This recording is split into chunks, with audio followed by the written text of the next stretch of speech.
السلام علیکم ورحمۃ اللہ وبرکاتہ۔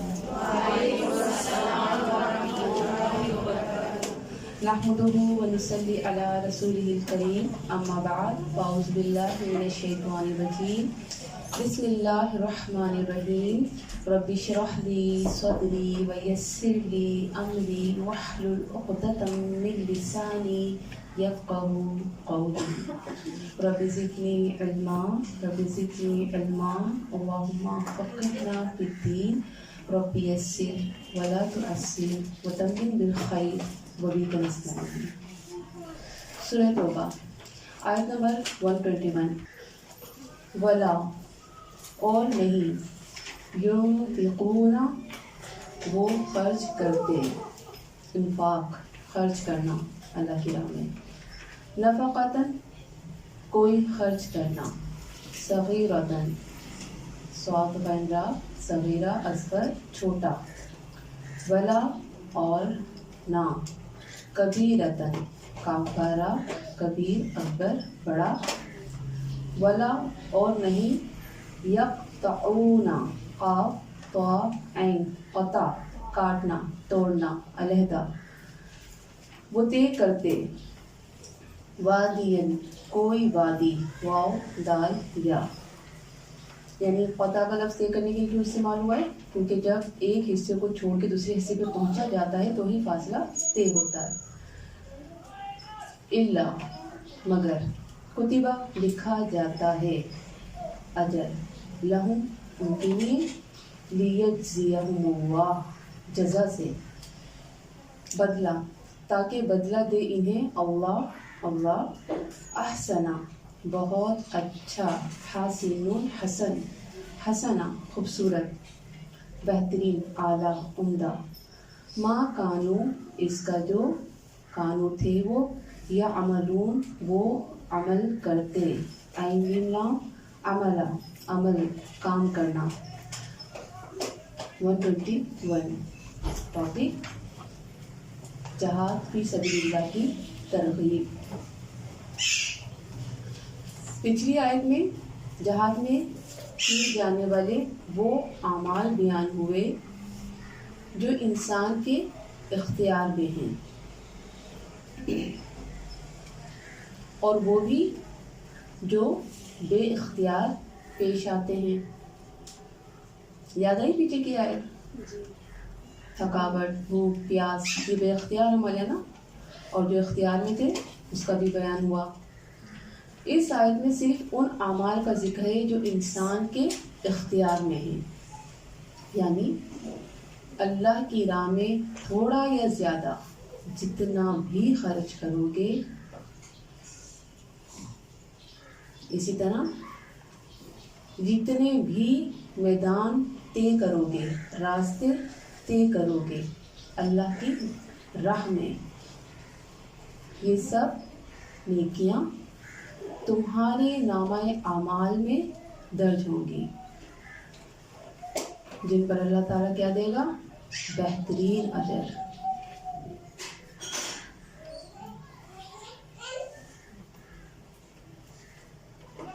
اس میں وہ صحابی بھی آتے ہیں جن کے بارے میں ہم نے پیچھے تذکرہ کیا کہ جنہوں نے ساری رات محنت کی اور 1 کلو کھجور لے کر آئے، یعنی تھوڑا لے کر آئے تھے نا، جتنی ان کی حیثیت تھی، جتنی محنت کر سکتے تھے انہوں نے کی۔ اللہ کیا دیکھتا ہے؟ محنت دیکھتا ہے۔ اللہ یہ نہیں دیکھتا آپ نے پیپر پورا کیا یا ادھورا کیا، اللہ آپ کی محنت دیکھتا ہے، اور اللہ محنت کے بدلے اجر دیتا ہے۔ اس میں تو دلوں میں سکون محسوس کیا کریں، پریشان مت ہوا کریں۔ تو یہاں پہ وہ صحابی بھی آتے ہیں جنہوں نے رات بھر محنت کی اور 1 کلو کھجور لائے، تو منافقین نے ان کا مذاق اڑایا۔ وہ کیا لائے تھے؟ صغیرہ لائے تھے۔ یہاں پہ صغیرہ کی بات ہو رہی ہے نا، تھوڑا کم، وہ صغیرہ لائے تھے۔ اور کبیرہ کون لے کر آئے تھے؟ حضرت عثمان، حضرت اور عبد الرحمن بن عوف اور صحابہ، یہ لائے تھے کبیرہ، یعنی بہت زیادہ لے کر آئے تھے۔ مومن جتنی نیکیاں کرتے ہیں اتنا ہی اپنے رب سے ڈرتے ہیں، یہ مومن کی پہچان ہوتی ہے۔ اور کیا کرتے ہیں وہ ڈر کی وجہ سے بار بار صدقہ نکالتے رہتے ہیں۔ اس لیے مومن خوب دینے والا ہوتا ہے، یہ مومن کی صفت ہے، وہ خوب دینے والا ہوتا ہے۔ اور ہم نے اس کی تو بہت ڈیٹیل پڑھ لی ہے۔ کہیں صحابیات کے جذبات نظر آتے ہیں کہ محنت مشقت کر کے پیسہ جو حاصل ہوتا ہے وہ اللہ کی راہ میں دے رہی ہیں، کہیں صحابہ کرام کہ جو دن و رات محنت کر کے اللہ کی راہ میں دے رہے ہیں اور جن کو اللہ نے دولت دی ہے ساری کی ساری لا کے اللہ کے نبی صلی اللہ علیہ وسلم کے آگے رکھ دیتے ہیں۔ تو بے مثال واقعات ہیں جو سنو تو حیرانگی ہوتی ہے۔ تو یہ بات یہاں بتائی جا رہی ہے کہ یہ عادت کس کی ہوتی ہے؟ جو مومن کی عادت ہوتی ہے۔ مومن نے کیا بھی خوب کرتا ہے اور پھر اسے ڈر لگتا ہے پتہ نہیں میں نے صحیح بھی کیا تھا یا نہیں کیا تھا، تو وہ ساتھ ساتھ صدقہ بھی دیتا ہے۔ تو بالکل ایسے ہی کہ جب ہم کلاس میں آتے ہیں تو ڈر سا لگ رہا ہوتا ہے کہ کچھ غلط نہ ہو جائے، تو ڈر کے مارے صدقہ نکال دیتے ہیں کہ اللہ کچھ غلطی ہو جائے تو معاف کر دینا۔ تو مومن کی یہ نشانی ہے، نیکیاں کرتا ہے صدقہ دیتا ہے، اور منافق کیا کرتا ہے؟ نہ نیکی کرتا ہے نہ صدقہ دیتا ہے۔ تو ہمیں کیا عادت بنانی ہے؟ نیکیاں بھی کرنی ہے اور صدقات بھی دینے ہیں۔ پھر بات ہوئی اللہ کی راہ میں اٹھنے والا قدم۔ اللہ کی راہ میں اٹھنے والا ہر قدم نیکی کا باعث ہے۔ اب وہ چاہے نماز کے لیے جانے والے قدم ہوں یا پھر انسٹیٹیوٹ آنے والے قدم ہوں، جو بھی اللہ کے دین کے لیے اپنے گھر سے نکلتا ہے تو کل قیامت کے دن یہ راستے گواہی دیں گے کہ اللہ یہ بندی تیرے دین کو سیکھنے کے لیے نکلا کرتی تھی۔ ہر قدم پر اجر لکھ دیا جاتا ہے، اور پھر جتنا دور سفر اتنا ہی زیادہ اجر۔ نبی کریم صلی اللہ علیہ وآلہ وسلم نے فرمایا ہر وہ قدم جو مسجد کی طرف اٹھتا ہے اس کے بدلے ہر قدم پر 10 نیکیاں لکھی جاتی ہیں، اور نہ صرف آنے کے وقت بلکہ واپس لوٹ کے جانے کے وقت بھی۔ سبحان اللہ، یعنی آنا تو آنا، جانا بھی باعث برکت ہے۔ اللہ کی راہ میں نکلنے والے کبھی گھاٹے کا سودا نہیں کرتے، گھاٹا نہیں اٹھاتے، نقصان نہیں اٹھاتے، انہیں تو صرف فائدہ ہی فائدہ حاصل ہوتا ہے۔ اسی طرح حج پر جانے والے کتنا طویل سفر ہوتا ہے، اور حدیث میں آتا ہے کہ حاجی کی جو اونٹنی ہوتی ہے اس کا اٹھنے والا ہر قدم اس پر اللہ نے اجر لکھ دیا۔ یعنی اب وہ خود تو سوار ہو گیا ہے لیکن جو اس کی اونٹنی ہے اس کے قدم پر بھی نیکی اللہ نے لکھ دی۔ سبحان اللہ۔ اب آپ کہیں گے ہم تو جہاز میں جاتے ہیں، ہمارا کیا ہوگا، ہم تو اونٹنی پہ جاتے نہیں ہیں۔ تو یہاں پر بھی اللہ محروم نہیں کرے گا، اللہ تعالیٰ بھی ہر چیز کا حساب جانتا ہے، وہ کسی کا اجر ضائع نہیں کرتا۔ نبی کریم صلی اللہ علیہ وسلم فرمایا جب تم اپنے گھر سے بیت الحرام کے لیے نکلتے ہو تو تمہاری اونٹنی کوئی قدم نہیں رکھتی مگر اس کے ساتھ تمہارے لیے ایک نیکی لکھ دی جاتی ہے۔ تو اسی طرح گاڑی کا جب ایک پہیہ ایک بار گھومتا ہے تو وہی ایک قدم ہوتا ہے۔ پھر بیت اللہ کے طواف کے وقت ہر قدم پر نیکی ہے، صفا مرہ کی صحیح ہے اس پر ہر دفعہ جو نیکی ہے۔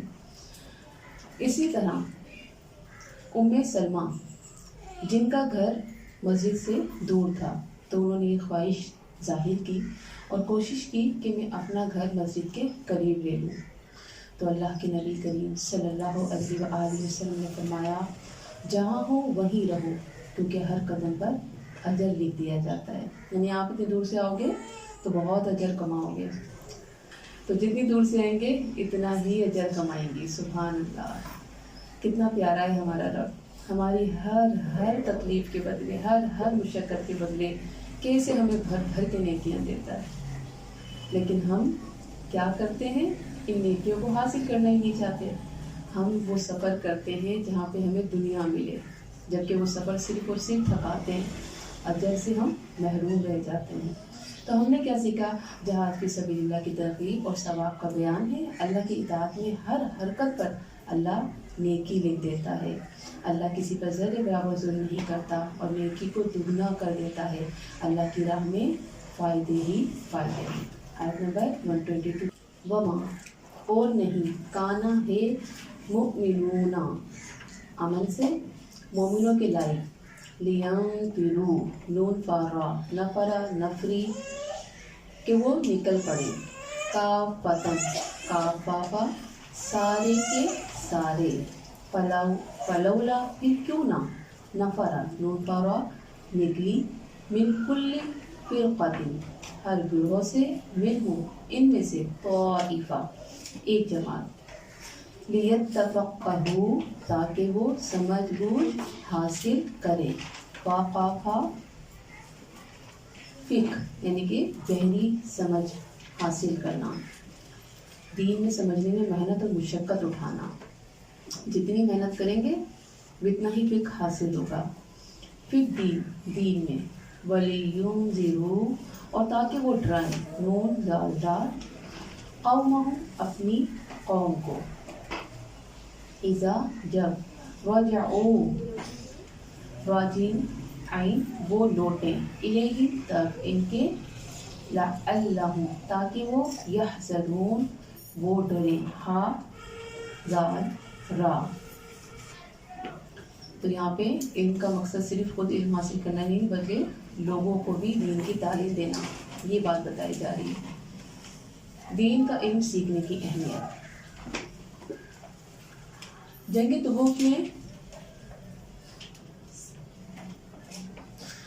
تبوک میں نفیر عام تھی، یعنی تمام لوگوں کو نکلنے کا حکم تھا، اور فرمایا اہل مدینہ اور اس کے ارد گرد کے اعراب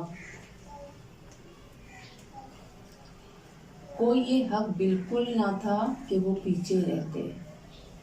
یعنی اہل مدینہ میں بھی جو پیچھے رہ گئے تھے اور جو دیہات میں صحرا میں رہتے تھے وہ بھی پیچھے رہ گئے تھے، ان کے بارے میں بات ہے کہ یہ ان کو حق نہیں تھا کہ یہ پیچھے رہتے. اس مشکل گھڑی میں انہیں کیا کرنا تھا؟ پیارے نبی کا ساتھ دینا تھا، اللہ کے نبی کے ساتھ قدم سے قدم ملا کر نکلنا تھا. یہ کیا تھا؟ یہ فرض عین تھا. غزوہ تبوک آخری غزوہ تھا جس میں حضور صلی اللہ علیہ وآلہ وسلم نے شرکت کی تھی. لیکن آئندہ کے لیے کیا کرنا ہے یہاں پہ اس کا ذکر ہے. یعنی اللہ کے نبی صلی اللہ علیہ وسلم کا آخری جو غزوہ تھا وہ کون سا تھا؟ غزوہ تبوک تھا. اور پہلا کون سا تھا؟ غزوہ بدر. یعنی سورہ انفال میں ہم نے غزوہ بدر کے بارے میں پڑھا اور سورہ توبہ میں غزوہ تبوک کے بارے میں پڑھا. یعنی پہلا اور آخری ایک ساتھ 2 آیتوں میں کتنی خوبصورت سیٹنگ کی ہے. اب دیکھیں یہاں پہ جو حکم تھا کہ سب کو نکلنا ہے، اب بتایا جا رہا ہے کہ اس غزوے کے بعد آپ کو کیا کرنا ہے. بہت خوبصورت آیت ہے، بہت کچھ سمجھ سکھا رہی ہے یہ آیت. کچھ لوگوں کا نکلنا کافی ہے، یعنی آئندہ کے لیے کیا کرنا ہے اس کا ذکر ہے. آئندہ سب کو نکلنا ضروری نہیں ہے، کچھ لوگوں کا نکلنا کافی ہے. جبکہ دوسرا گروہ جو پیچھے رہے گا اس کی کیا ذمہ داری بتائی جا رہی ہے؟ وہ دین کا کام کرے گا، دین کا علم حاصل کرے گا، لوگوں کو دین سکھائے گا، اور اللہ نے اجر دونوں کا برابر لکھ دیا. یعنی جو جہاد میں آدھے لوگ جائیں گے، آدھا گروپ جہاد میں جائے گا اور آدھا گروپ پیچھے رک جائے گا، وہ دین کا کام کرے گا. اللہ نے اجر دونوں کے برابر کر دیے. یعنی کہ آپ دیکھیں دین کی کس قدر اہمیت ہے. ایک گروپ کہاں جا رہا ہے؟ اپنی جان قربان کرنے کے لیے، اپنے گھر مال سب کچھ چھوڑ کر جا رہا ہے، اور ایک جو آ کر آرام سے دین سیکھ رہے ہیں، اجر دونوں کا برابر ہے. اور جب دین کا علم حاصل کریں تو لازم ہے کہ آگے پہنچائیں، اپنے علاقوں میں، خاندانوں میں، گھروں میں علم کی شمع روشن کریں تاکہ کوئی بھی اندھیرے میں نہ رہے. یعنی آپ علم کیوں سیکھ رہی ہیں؟ آپ گھر میں جا کے اپنی فیملی کو سکھائیں گی، سارا لیکچر بتائیں گی امی کو، بہنوں کو کہ آج ہم نے کیا کیا سیکھا. کوشش کریں گی کہ وہ بھی دین سیکھیں، پھر آگے اور پہنچانا ہے اپنی فرینڈس کو، اپنے خاندان والوں کو، جس کو ممکن ہے. تاکہ کوئی بھی اندھیرے میں نہ رہے۔ غزوہ تبوک میں سب کو نکلنے کا کہا گیا تھا، تو لوگ سمجھے اب ہر موقع پر جنگ کے لیے سب نکلیں گے۔ ظاہر ایک حکم جب آ گیا تو حکم تو قیامت تلک کے نہیں ہے۔ تو غزوہ تبوک میں سب کو نکلنے کا کہا گیا تو لوگ سمجھے اب ہر موقع پر جنگ کے لیے سب نکلیں گے۔ اس لیے یہاں سمجھا دیا گیا کہ نہیں، ہر موقع پر نہیں، بس ایک گروپ نکلے، باقی کا جہاد اپنی سوسائٹی میں علم سے لوگوں کو روشناس کرانا ہے۔ نبی کریم صلی اللہ علیہ وآلہ وسلم کی موجودگی میں واجب تھا، کیونکہ نبی کو بھیج کر خود اپنی جان بچانا یہ سخت ناپسند تھا، کیونکہ اللہ کے نبی کون تھے؟ حضور کے پیغمبر۔ اب ایسے میں اگر لوگ پیچھے رک جاتے ہیں تو اور پیغمبر جا رہے ہیں جہاد پر، تو یہ مناسب نہ تھا، کیونکہ ایک پیغمبر کی جان سب سے قیمتی ہے۔ لیکن اب پیغمبر کے بعد کیا کرنا ہے؟ آدھے لوگ جائیں گے اور آدھے لوگ دین کا کام کریں گے۔ اب جہاد فرض کفایہ ہے، مگر اگر کوئی نہ نکلا تو تباہی ہے۔ یعنی اب یہ نہ سوچیں کہ بس جب جہاد کی ضرورت نہیں ہے تو تباہی ہے، تو مسلمان برباد ہو جائیں گے۔ جہاد میں نکلنا پڑے گا۔ ایک جماعت ایسی ہونی چاہیے ہر دور میں جو اپنے مسلمان بہن بھائیوں کی مدد کے لیے نکلا کرے۔ سارے ہی اگر بیٹھ جائیں گے تو دین تباہ و برباد ہو جائے گا۔ نکلنا ضروری ہے۔ جہاد کے لیے نکلنا، علم کے لیے نکلنا، یہ کیا ہے؟ یہ میری اور آپ کی تمام مسلمانوں کی ذمہ داری ہے۔ دین کی سمجھ کے لیے خوب محنت کرنا، مشقت کرنا، خود کو خوب تھکانا، تاکہ بہترین طریقے سے علم سیکھ سکیں اور ہمت ہار کر کبھی گھر میں نہ بیٹھ جانا، کیونکہ اللہ نے یہ ہمیں ذمہ داری دی ہے کہ اس کی کتاب کا علم ہم سیکھیں اور لوگوں کو سکھائیں۔ امام ابو حنیفہ رحمۃ اللہ علیہ نے فقہ کی یہ تعریف کی ہے کہ انسان ان تمام کاموں کو بھی سمجھ لے جن سے بچنا ضروری ہے، یعنی کرنے کے کام بھی سیکھے اور نہ کرنے کے کام بھی۔ حذیفہ بن یمان کہتے ہیں کہ لوگ اللہ کے نبی صلی اللہ علیہ وآلہ وسلم کے پاس خیر سیکھنے آتے تھے، اور میں اللہ کے نبی سے شر کے بارے میں معلومات کرتا تھا۔ یہ بہت گہری بات ہے کہ ہمیں پتہ ہونا چاہیے کہ کیا کیا ایسی چیزیں ہیں جو نیکیوں کو جلا دیتی ہیں، کیا کیا ایسے کام ہیں جن سے نمازیں بھی ضائع ہو جاتی ہیں، کیا کیا ایسے گناہ ہیں جن کی وجہ سے تمام زندگی کی نیکیاں ختم کر دی جاتی ہیں۔ تو اس لیے یہ جاننا بہت ضروری ہے۔ اب میں نماز پڑھتی ہوں لیکن بے پردہ باہر نکلوں گی تو میری نماز قبول نہیں ہے۔ یعنی ہر وہ چیز سیکھنا ضروری ہے جو میری نیکیوں کو ختم کر دے۔ تو امام ابو حنیفہ نے کیا کہا کہ یہ سیکھنا بہت ضروری ہے کہ ہمیں کیا نہیں کرنا۔ کرنا تو ہے، وہ تو سیکھنا ہی ہے، لیکن کیا نہیں کرنا اس کو لازمی سیکھا جائے۔ یہ بالکل ایسے ہی ہے کہ جیسے آپ vitamins, fruit, dry fruit, vegetable وغیرہ سب کھائیں، یعنی کہ نیکیوں کی ایگزامپل دے دوں، لیکن آپ ساتھ ہی نقصان دہ چیزیں بھی کھائیں، تو وہ جو فائدہ مند چیزیں کھائی ہیں آپ نے، وہ آپ کو فائدہ دیں گی؟ نہیں دیں گی۔ اس لیے اگر آپ چاہتی ہیں کہ آپ کو آپ کی نیکیاں فائدہ دیں تو ان کی حفاظت کرنا پڑے گی۔ پھر دیکھیں اگلا ٹکڑا، یعنی جو جہاد سے پیچھے ہیں وہ کیا کریں؟ علم سیکھیں۔ ابن عباس سے پوچھا، آپ نے اتنا علم کیوں حاصل کیا اور کیسے حاصل کیا؟ انہوں نے کہا، کثرت سوال کرنے والی زبان کے ساتھ اور بہت زیادہ فہم و فراست رکھنے والے دل کے ساتھ، یعنی سوال بھی کیے، ایسے سوال کہ جس سے میرے علم میں اضافہ ہو، بے مقصد سوالات نہیں، اور بہت گہرائی سے ہر بات کو میں سوچتا تھا، اس کو ٹائم دیتا تھا کہ آخری آیت کہہ کیا رہی ہے، یہ حدیث ہمیں سمجھا کیا رہی ہے، تبھی علم حاصل ہوتا ہے۔ اور بہترین علم حاصل کرنے کے لیے فقہ کی ضرورت بہت زیادہ ہے۔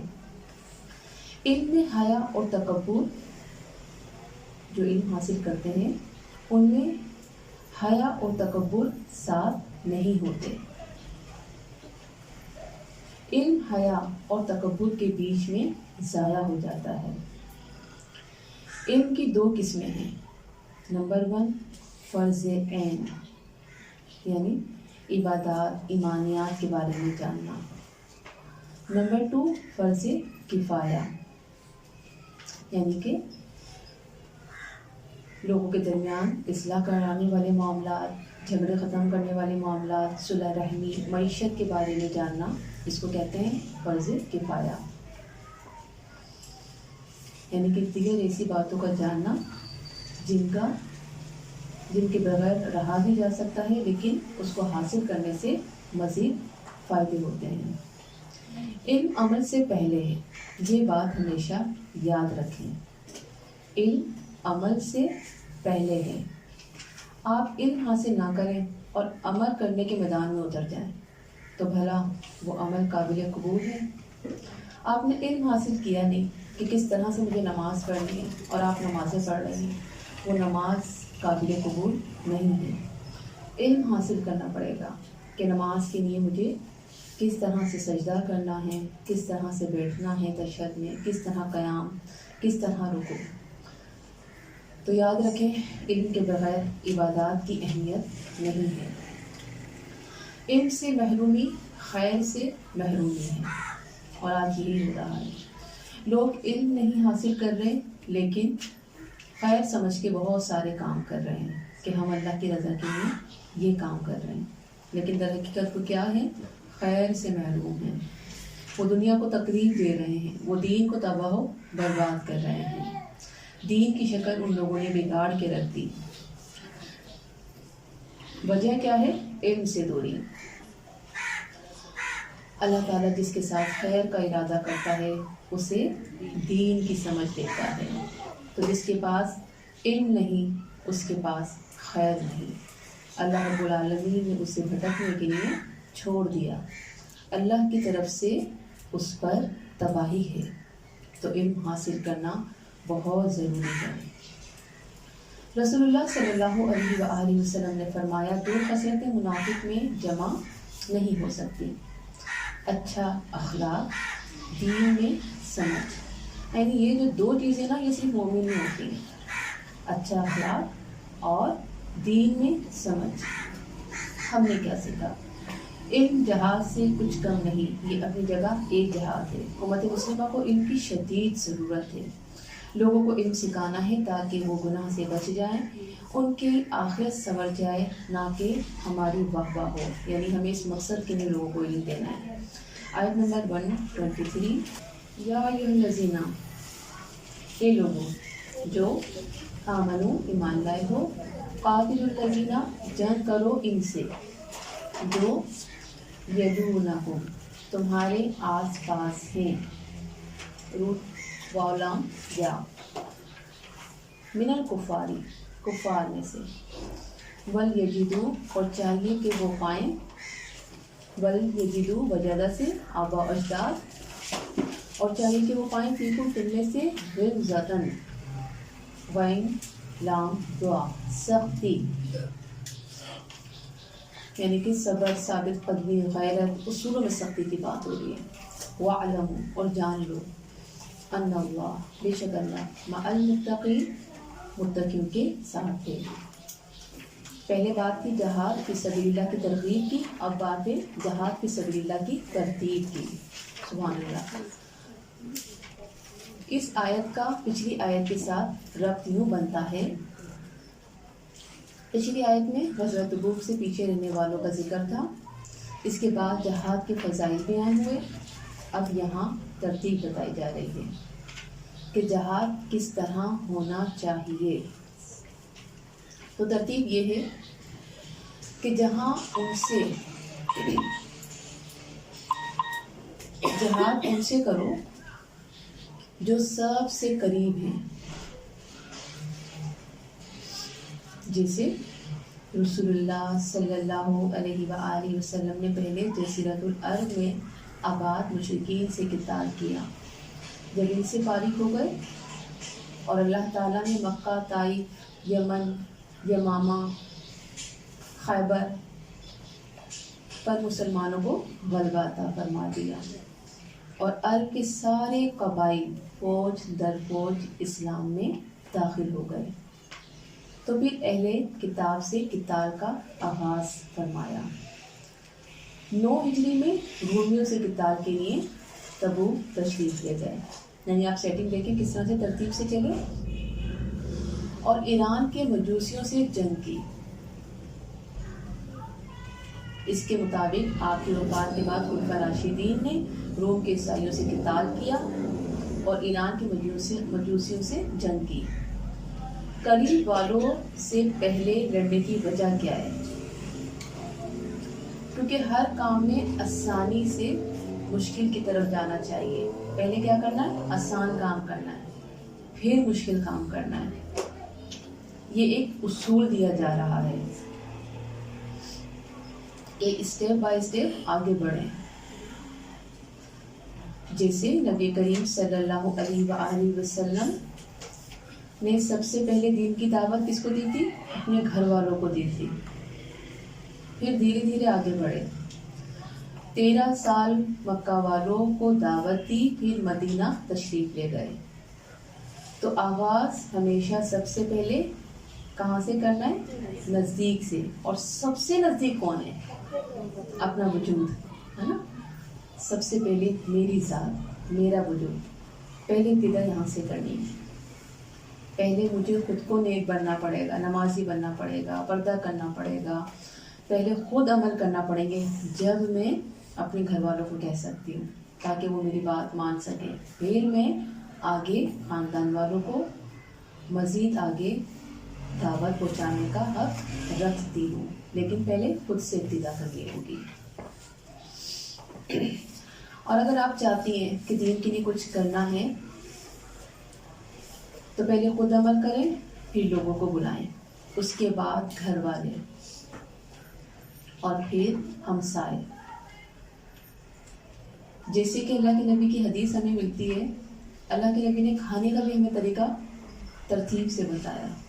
یہ نہیں کہ بس آپ کے سامنے کھانا آیا اور آپ شروع ہو جائیں، پہلے سب سے نزدیک اپنی طرف سے کھانا شروع کرنا ہے، جگہ جگہ پلیٹ میں ہاتھ نہیں مارنا۔ کتنا ڈسپلن سکھایا ہے ہمارے دین نے ہمیں، سبحان اللہ۔ کھانا کھاتے وقت سب سے پہلے اپنے آگے سے ہی کھانا ہے، بیچ میں سے نہیں کھانا، اس میں برکت رکھی گئی۔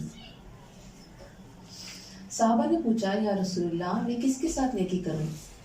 آپ صلی اللہ علیہ وسلم نے فرمایا اپنی ماں کے ساتھ، پھر فرمایا اس کے بعد، تو آپ نے فرمایا اپنی ماں کے ساتھ، پھر فرمایا پھر کس کے ساتھ؟ تو فرمایا اپنے باپ کے ساتھ۔ یعنی ہمارے لیے سب سے قریب کا رشتہ کون سا ہے؟ ہماری ماں کا، اور ماں کے لیے سب سے قریب کا رشتہ کون سا ہے؟ اولاد کا۔ تو سب سے پہلے ہمیں اپنی فیملی پر توجہ دینی ہے کہ ہمارے بچے کیا کر رہے ہیں، ہمارے شوہر کیا کر رہے ہیں، میں خود کیا ہوں، پھر ہم دین کا کام کر سکتے ہیں۔ لیکن ہاں، کوشش کرنے کے باوجود بھی اگر راہ راست پر نہ آئے تو کیا کریں؟ تو آپ ہمت نہ ہاریں، کوشش کرتی رہیں، اور جب حوصلہ ٹوٹنے لگے تو حضرت نوح کو دیکھ لیجیے گا، کیونکہ حضرت نوح علیہ السلام بہترین اسپیکر تھے۔ میں اور آپ کو کوئی صلاحیت رکھتی ہی نہیں ہے بات کرنے کی، ہمارے اتنا جملے اتنے خوبصورت، نہ انداز اتنا پیارا، وہ تو بہترین مبلغ تھے، بڑا بات کرنے کا سلیقہ تھا، لیکن بیٹا ہی ایمان نہ لا سکا۔ تو اللہ صرف کوششیں دیکھتا ہے، ہدایت تو اللہ کے ہاتھ میں ہے، مجھے اور آپ کو کوشش کرنی، باقی سب اللہ دیکھ لے گا۔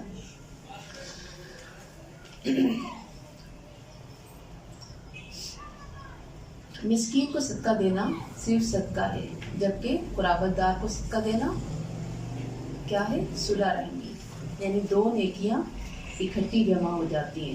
یہ حدیث ہم نے قال رسول اللہ میں آپ کو تفصیل سے بتائی تھی، تو اس کی تفسیر آپ کو سمجھ آ رہی ہوگی کہ آپ اگر کسی مسکین کو دیتے ہیں تو اس سے بہتر کیا ہے؟ قرابت دار کو دیں، یعنی قریب والے کو۔ بات ہو رہی ہے قریب کی، تو قریب کی اہمیت سب سے زیادہ ہے۔ اور دین کی بھلائی کے لیے آپ آگے بڑھتے جائیں، لوگوں کی اصلاح کرتے جائیں، لیکن لوگ نہ مانیں تو پھر کیا کیا جائے؟ ان کو ان کے حال پر چھوڑ دیا جائے، ان کے لیے دعا کی جائے۔ سختی کی بات ہو رہی ہے تو سختی کا مطلب یہ نہیں کہ جنگ کے جو آداب بتائے گئے ہیں ان کو پامال کیا جائے، جیسے بچوں، بوڑھوں، عورتوں، درختوں، جانوروں کو تکلیف نہ دی جائے۔ یہ آداب بتائے اللہ رب العالمین نے۔ ہر موقع کے لحاظ سے سختی اور نرمی ہے، جیسے دعوت دیتے وقت نرمی، مگر جب دشمنی پر سامنے والا اتر آئے تو پھر کیا کرنا ہے؟ سختی کرنی ہے۔ وَلْيَجِدُوا فِيكُمْ غِلْظَةً کی بات کر رہی ہوں، اور چاہیے کہ وہ پائیں تم میں سختی۔ یعنی ابھی اسٹارٹ کی ہم نے کیا پوری تفسیر آپ کو بتائی کہ آپ نے سب سے پہلے اپنے قریب والوں پر توجہ، بہت محبت سے، بہت پیار سے اپنے آپ کو دین کے لیے پیش کر دیں، لیکن وہ نہیں مانتے تو پھر غلظۃً کا لفظ آ گیا، آپ سختی سے کریں۔ یہ بالکل ایسے ہی نا کہ جب ہم اپنے بچوں کی تربیت کر رہے ہوتے ہیں، ہمارے بچے ہماری نہیں سنتے ہیں، ٹھیک ہے، ہم پیار سے بول کے جب تھکتے ہیں نا، پھر کیا کرتے ہیں؟ بس پھر غصہ آ جاتا ہے۔ اور وہ غصہ کیا ہوتا ہے؟ وہ غصہ غلط نہیں ہوتا، وہ غصہ ان کی بھلائی کے لیے ہوتا ہے، کیونکہ وہ نہیں جانتے کہ صحیح اور غلط کیا ہے۔ تو سختی کی اجازت ہے، لیکن سختی میں بھی ایک حد رکھی گئی ہے تاکہ بچہ چڑ نہ جائے، باغی نہ ہو جائے۔ بچے پر اتنی سختی کی جائے کہ اس کو بات سمجھ آ جائے کہ مجھے کیا کرنا ہے۔ اسی طرح رشتہ داروں کے ساتھ بھی اتنی سختی کی جائے، جیسے کہ اگر آپ دیکھ رہی ہیں کہ اللہ کے قانون کے خلاف کوئی کام ہو رہا ہے، دین کو نقصان ہونے کا خدشہ ہے، تو بس پھر سختی سے آپ بات کر سکتی ہیں، ٹھیک ہے، اللہ کا پیغام بہت آپ نے پہنچایا محبت سے، بہت پیار سے، لیکن جب وہ نہیں مانتی ہیں، اب سختی کریں، ناراض ہو جائیں۔ اللہ کے لیے محبت کرنا، اللہ کے لیے ناراض ہونا، یہ اللہ کو بڑا پسند ہے۔ لوگوں کی پرواہ نہ کریں، میں اپنے رب کے لیے ناراض ہو گئی ہوں، یہ مانتی نہیں ہے نا، یہ سنتی نہیں ہے، یہ دین کو نقصان دے رہی ہے اس طرح سے کر کے۔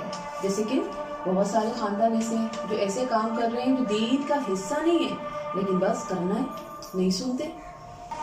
تو ایسے کام جو کریں کہ جس سے دین کو نقصان ہو رہا ہے تو پھر سختی کی جائے، لوگ جمع ہوں اور آبجیکشن کریں کہ یہ کیوں ہو رہا ہے، یہ کس لیے ہو رہا ہے۔ اسی طرح میں نے آپ کو بتایا کہ جنگ میں بھی کیا لمٹ بتائی کہ آپ نے جب جنگ کرنی ہے تو لمٹ کراس نہیں کرنی ہے۔ جنگ کس سے کرنی ہے؟ جو دین کو نقصان دے رہا ہے۔ مظلوموں پر ظلم نہیں کرنا۔ مظلوموں میں کون آ جاتے ہیں؟ بچے، بوڑھے، عورتیں، اور پھر یہ درختوں کو کاٹنا یا جانوروں کو جو ہے تکلیف دینا، یہ سب دین میں ناپسند ہے۔ تو سختی ایسے کی جائے کہ حد پار نہ ہو۔ اسلام کیا ہے؟ اسلام عدل کا پیغام ہے، دین عدل ہے۔ اللہ کی مدد تقویٰ کے ساتھ ہے۔ اگر آپ کے اندر تقویٰ ہوگا تو اللہ آپ کی ضرور مدد کرے گا اور آپ سے وہ کام لے لے گا جس کا آپ نے کبھی سوچا بھی نہیں ہوگا۔ اور اس کی مثالیں ہمیں تاریخ اسلام میں بہت ملتی ہیں کہ جب مسلمانوں کے حکمران، خلفاء، عوام جب اللہ سے ڈرتے رہے، ان کے اندر تقویٰ تھا، حیا تھی، اللہ کا خوف تھا، تو کیا ہوا؟ اللہ کی مدد ان پر تھی، دنیا ان کا کچھ بگاڑ نہ سکی۔ لیکن جب وہ ظالم ہو گئے، فاسق ہو گئے، عیش و عشرت میں اپنی زندگی گزارنے لگے، تو پھر کیا ہوا؟ ان کے اندر سے جب تقویٰ ختم ہوا تو اللہ نے بھی ان کو ذلیل و رسوا کر دیا اور اپنی مدد ان پر سے اٹھا لی۔ تو ہم نے کیا سیکھا؟ تقویٰ کے بغیر اللہ کا ساتھ نہیں ملتا، تقویٰ والوں سے اللہ کی مدد کامیابی کا وعدہ ہے۔ پہلے خود کو پھر قریب والوں کو دین کی طرف لانا ہے تاکہ اللہ کا دین غالب ہو۔ آیت نمبر 124، اور اذا جب ماں اور جب بھی انزلت نازل کی جاتی ہے سورت کوئی سورت، فمنہم تو ان میں سے کوئی کون؟ منافقین کی طرف اشارہ ہے، من یقول جو کہتا ہے، ایکم کون ہے تم میں، زادت زیادہ کیا اس کو، حاضری اس صورت میں، ایمان حمزہ میم نون ایمان میں، فاما تو رہے الذین وہ جو آمنوا ایمان لائے، فزادتہم تو اس نے زیادہ کر دیا انہیں ایمان میں، وہم اور وہ یستبشرون وہ خوش ہوتے ہیں، باشین را استبشار ایسی خوشی جو چہرے پر نظر آئے۔ قرآن مومنوں کے لیے رحمت۔ سورہ توبہ میں زیادہ تر جہاد قتال کا ذکر ہے، جس میں منافقین کی منافقت کھل کر سامنے آئی۔ انہی منافقین میں سے کچھ نے کہا، یعنی کہ جب قرآن کی کوئی آیت نازل ہوتی تو کچھ نے کہا، جب قرآن کی کوئی سورت نازل ہوتی تو مسلمانوں سے کہتے تم میں سے کسی کا ایمان بڑھا، اس آیت سے تمہیں کیا ملا، اور پھر ہنستے اور آپس میں ایک دوسرے سے پوچھتے اچھا بتاؤ تو صحیح کہ اس آیت سے تمہارا ایمان بڑھا، یعنی منافقین پھر آپس میں یہ سوال کرتے، پہلے تو مسلمانوں کو یہ سوال کرتے اور پھر آپس میں یہ کرتے کیا فرق پڑا، یہ جو آیت آئی ہے اس سے کیا فرق پڑا ہے۔ تو ایمان والوں کی حالت اللہ تعالیٰ نے خود بیان فرما دی۔ جو بھی صورت اترتی ہے اس سے اہل ایمان میں اضافہ ہوتا ہے، ان کے ایمان میں اہل ایمان میں ضرور اضافہ ہوتا ہے اور وہ اپنے ایمان کے اضافے پر خوش ہوتے ہیں، یعنی کہ ہر آیت ان کے لیے خوشی کا باعث ہوتی ہے، ان کا ایمان مزید تر و تازہ ہوتا ہے۔ یہ آیت بھی اس بات کی دلیل ہے کہ ایمان میں کمی بیشی ہوتی ہے، جس طرح کے محدثین کا مسلک ہے کہ ایمان مومن کا کبھی گھٹتا بھی ہے اور کبھی بڑھتا بھی ہے، اور جب وہ قرآن کی آیت سنتا ہے تو پھر بڑھ جاتا ہے، پھر اس کا دل ایمان سے بھر جاتا ہے۔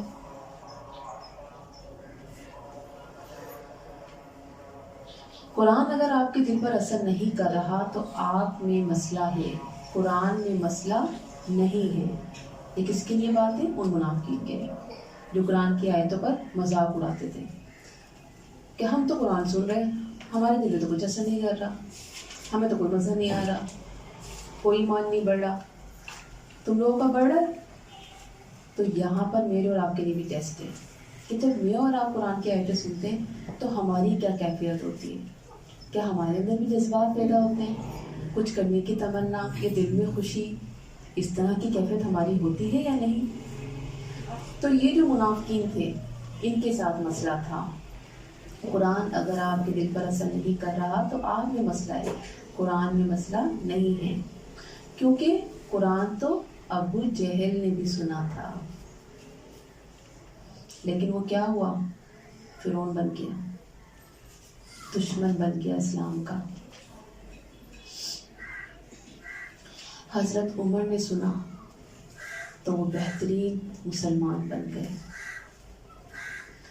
قرآن زندگی میں انقلاب لاتا ہے، جس پر قرآن اثر کرتا ہے ان کی زندگی بدل جاتی ہے، ان کا رہن سہن بدل جاتا ہے، معاملات بدل جاتے ہیں، ان کے ہر معاملے میں قرآن نظر آتا ہے، ان کی خوشی ہو تو قرآن کی جھلک نظر آتی ہے، ان کا غم ہو تو قرآن یاد آ جاتا ہے۔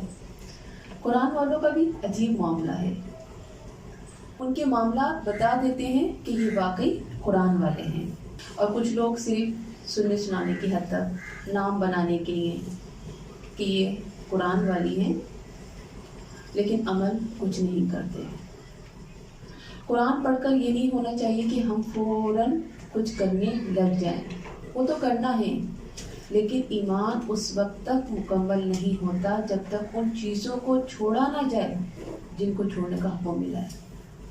ہم پڑھ رہے ہیں بہت ساری چیزیں کہ اللہ نے ان چیزوں سے ہمیں روکا ہے، ہم نہ رکیں، تو پہلے کون سا کام کرنا ہے؟ جن سے روکا جا رہا ہے ان سے ہم رک جائیں۔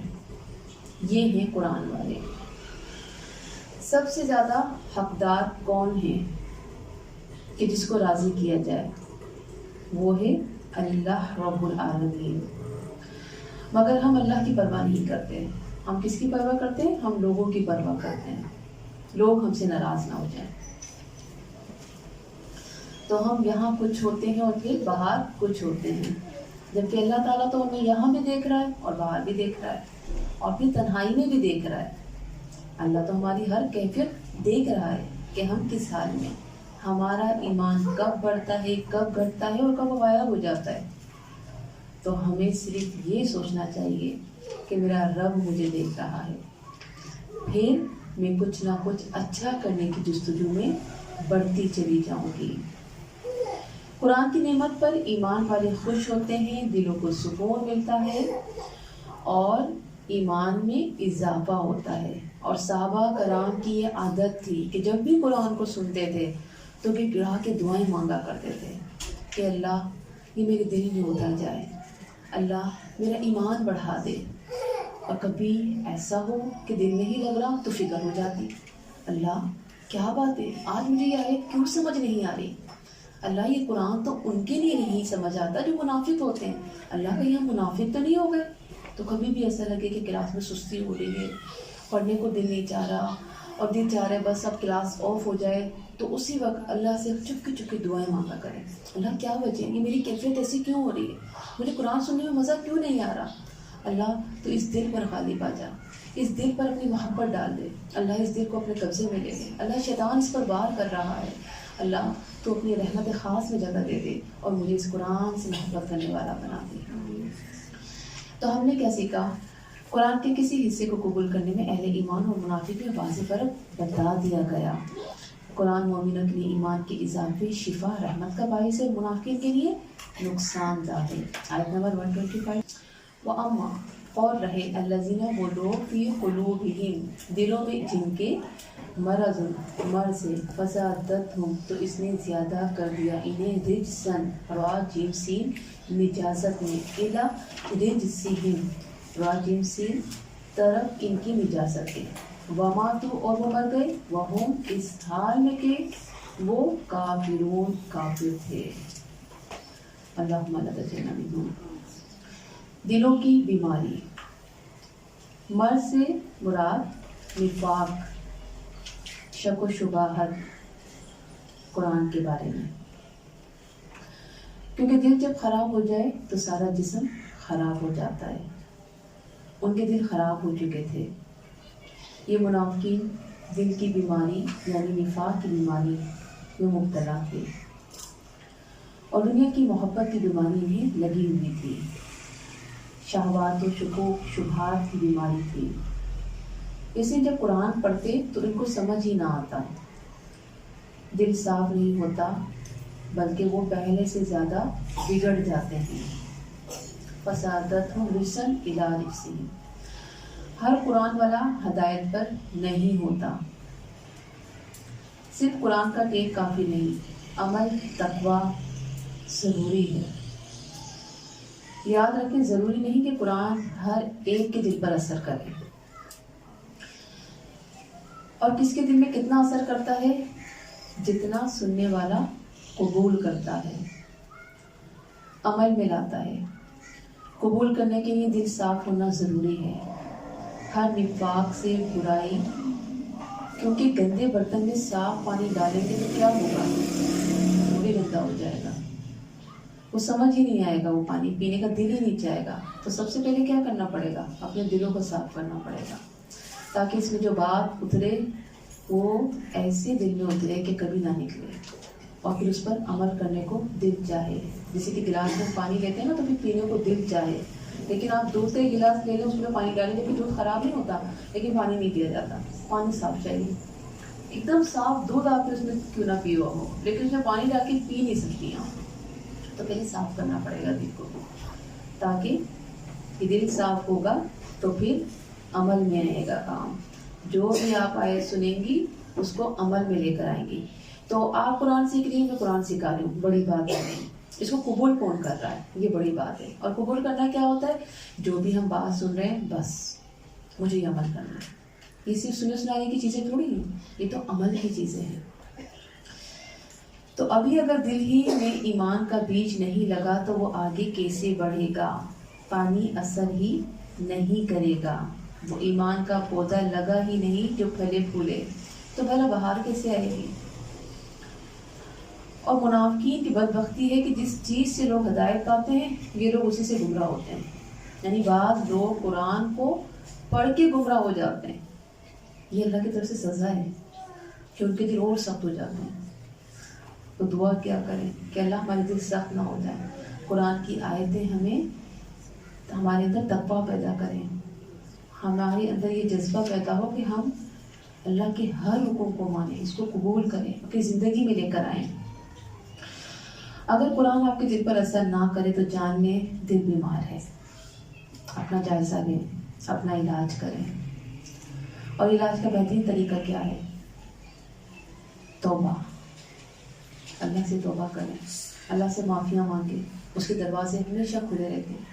اور سورہ توبہ نے تو ہمیں توبہ کرنا سکھائی ہے کہ توبہ کرتے رہو. یہ توبہ تمہیں جنت تک لے جائے گی، یہ توبہ تمہیں کامیاب کر دے گی. یہ توبہ تم سے وہ نیکی کے کام کروائے گی جو تم کبھی سوچ بھی نہیں سکتے. آج ہی توبہ کر لو، ابھی توبہ کر لو تاکہ یہ قرآن تمہارے دلوں میں اتر جائے. حضرت علی بن ابی طالب کہتے ہیں کہ ایمان دل میں ایک سفید نقطے کی صورت میں ہوتا ہے.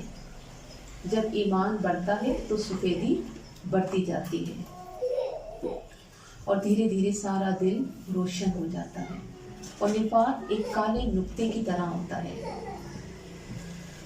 ایک نقطے کے بعد دھیرے دھیرے سارا دل سیاہ ہو جاتا ہے اور پھر اندھیرا ہی اندھیرا چھا جاتا ہے اور پھر حق بات سمجھ ہی نہیں آتی کہ اللہ کا حکم سچ ہے یا جھوٹ. شیطان اس حد تک غالب آ جاتا ہے کہ انسان عمل سے کوسوں دور چلا جاتا ہے. تو ہم نے کیا سیکھا کہ میں قرآن کی طالب ہوں، اگر طالب ہوں تو قرآن کے احکامات مجھ پر نظر آنے چاہیے. میرا دل کن چیزوں میں خوش ہوتا ہے؟ یہ میرے دل کا ٹیسٹ ہے.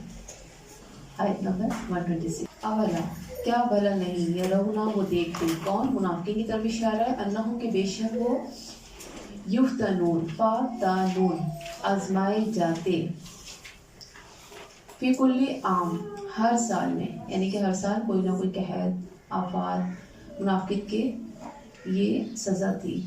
مرتن نیمرارا ایک بار، او یا مرتنی دو بار، ثم پھر لا یتوبون نہیں وہ توبہ کرتے، توابا ولا اور نہ ہم وہ یذکرون وہ نصیحت پکڑتے. ذکر ذا کاف کا 126. توبہ اور نصیحت سے محروم. اس آیت میں منافقین کو تنبیہ کی جا رہی ہے کہ وہ اپنے نفاق اور عہد شکنی کی وجہ سے ہر سال مختلف قسم کی مصیبتوں میں مبتلا ہوتے ہیں. مختلف قسم کی مصیبتوں میں مبتلا ہوتے ہیں. کبھی ان کی کوئی سازش پکڑی جاتی ہے، کبھی ان کا کوئی راز فاش ہو جاتا ہے، کبھی کوئی جنگ پیش آ جائے تو ان کے ایمان کی کمزوری ظاہر ہو جاتی ہے، یعنی کہ وہ پیچھے رہ جاتے ہیں اپنی جان قربان کرنے سے کہ وہ جانا نہیں چاہتے. اور کبھی کچھ وہ خود ہی ایسی باتیں کرتے ہیں کہ اپنے راز کھول دیتے ہیں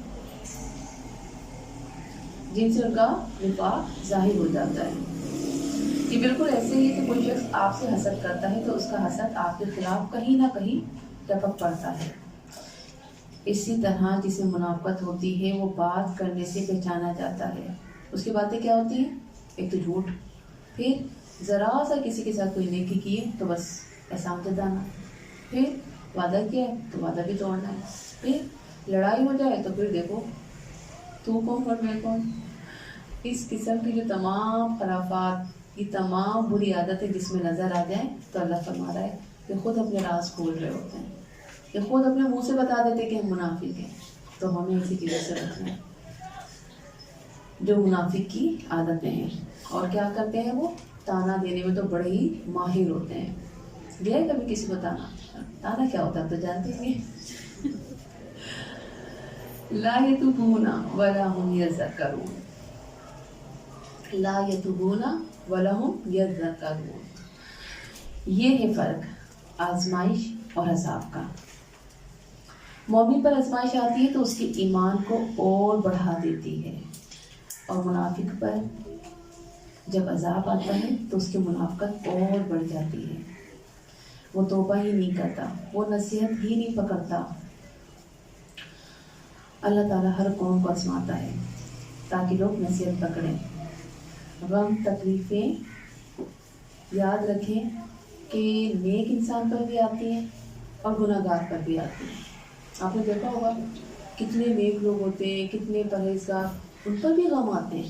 ہم پڑھ رہے ہیں صحابہ کرام پر جتنے غم آئے، اللہ کے نبی پر جتنے غم آئے، تو غم تو آتے ہیں۔ اگر آپ نماز پڑھنے لگیں گی تو اس کا مطلب یہ تھوڑی کوئی غم نہیں آئے گا۔ اگر آپ صبح شام کے اذکار پڑھتے ہیں تو اس کا مطلب یہ تھوڑی کہ کوئی پریشانی نہیں آئے گی۔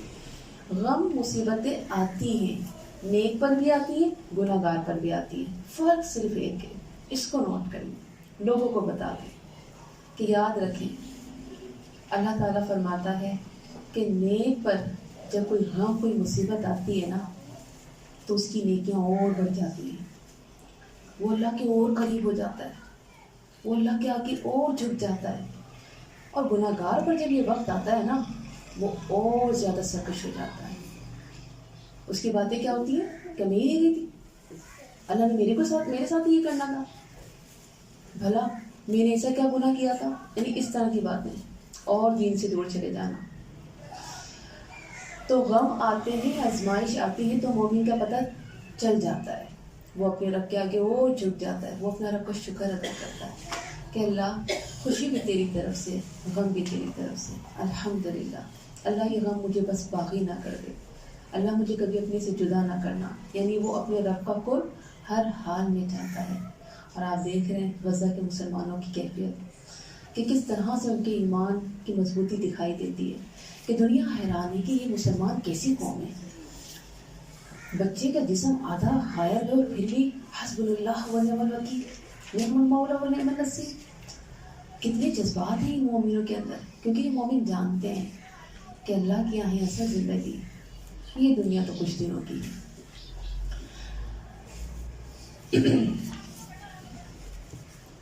اللہ تعالیٰ ہر انسان کو آزماتا ہے، کیوں؟ بہت اہم لگتا ہے۔ اللہ تعالیٰ سوچنے کا موقع دیتا ہے، آزمائش ایک نئی سوچ پیدا کرتی ہے، ایک نیا پیغام اس کے دل میں اتر جاتا ہے اور پھر وہ ایک نیا فیصلہ کرتا ہے کہ مجھے کچھ کرنا ہے، کچھ ایسا کرنا ہے کہ جس سے میرا رب راضی ہو جائے۔ تو یہ بیماریاں، تکلیف انسان کے اندر عاجزی پیدا کرتی ہیں، کیونکہ جب انسان کو ہر چیز اچھی مل جائے تو پھر کیا ہوگا، وہ تکبر کا شکار ہو جائے گا۔ ہمیشہ ہی اچھا ملتا رہے تو تکبر تو آئے گا نا۔ تو اللہ تعالیٰ تھوڑی سی رسی کو کھینچتا ہے، تھوڑا سا اللہ تعالیٰ قدموں کو لڑکھڑا دیتا ہے، اور پھر کیا ہوتا ہے، انسان جو تکبر کا شکار ہونے ہی والا ہوتا ہے وہ پھر سے سنبھل جاتا ہے اور وہ جان لیتا ہے کہ میں تو کچھ بھی نہیں ہوں، اور وہ آخرت کو نہیں بھولتا۔ تو ہمیں کیا کرنا ہے، یہ ساری چیزیں ہمارے ساتھ اس لیے آتی ہیں تاکہ ہم انسان بن جائیں۔ انسان تو ہیں لیکن انسانیت کہیں کھو چکی ہے۔ تو اللہ رب العالمین چاہتا ہے کہ ہمارے اندر انسانیت رہے، یہ اللہ کا رحم ہے ہم پر کہ اللہ ہمارے اندر ہمدردی کا جذبہ پیدا کرنا چاہتا ہے، کیونکہ اگر ہمارے پاس آزمائشیں، غم، تکلیفیں نہ ہوں تو ہم کسی کے غم اور تکلیف کو محسوس ہی نہ کریں۔ کسی پر جب کوئی غم آتا ہے تو وہی تو دوسرے کے غم کو سمجھتا ہے کہ ہاں غم کہتے کسے ہیں۔ تو ہم نے کیا سیکھا، جو منافق ہیں وہ تکلیفوں میں بھی نہیں پلٹتے لیکن مومن نصیحت حاصل کرتے ہیں، ہر تکلیف میں خوب توبہ کرنی ہے۔ ہم نہیں جانتے ہم پر آنے والی تکلیف آزمائش ہے یا عذاب۔ آیت نمبر 127، وَإِذَا مَا، اور جب بھی، انزلت، نازل کی جاتی ہے، سورت، کوئی سورت، نظرہ، نون زارا، دیکھتا ہے، بعضهم، بعض ان کا، الی بعض، طرف بعض کے، حل کیا، یراکم، را حمزہ یا، دیکھ رہا ہے تمہیں، من احد، کوئی ایک، یعنی کہ موسیٰ علیہ السلام کی ساتھیوں کی طرف اشارہ ہے کہ ان میں سے کوئی ہمیں دیکھ تو نہیں رہا۔ ثم، پھر، انصرفوا، سوات رافع، وہ پھر جاتے ہیں، صرف اللہ، پھیر دیا اللہ نے، صرفہ یعنی کہ ایک حالت سے دوسری حالت میں پھیر دینا، قلوبہم، ان کے دلوں کو،